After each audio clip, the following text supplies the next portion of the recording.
Good evening, I'm Tony Gugliotta. A prisoner with a long criminal history is back behind bars tonight after the Department of Corrections admits to an erroneous clerical error that could have had disastrous consequences.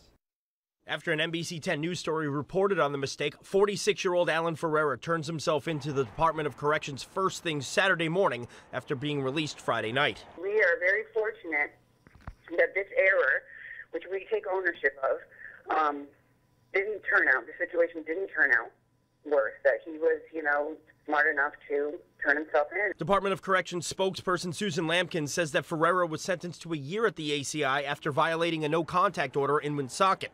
For some reason, corrections personnel didn't realize it and released him.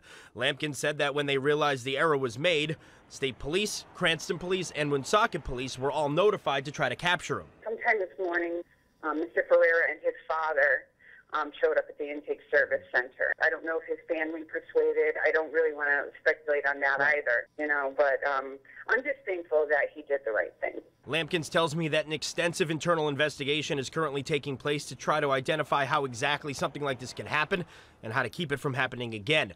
She says that more information should be available regarding that investigation on Monday. We're going to look to see if there is a flaw in the process. We're going to look to see if it was just, a bad day, a particular human error, who was involved, how many people were involved, and we're going to fix it. And Ferreira is sentenced on his current charge until December.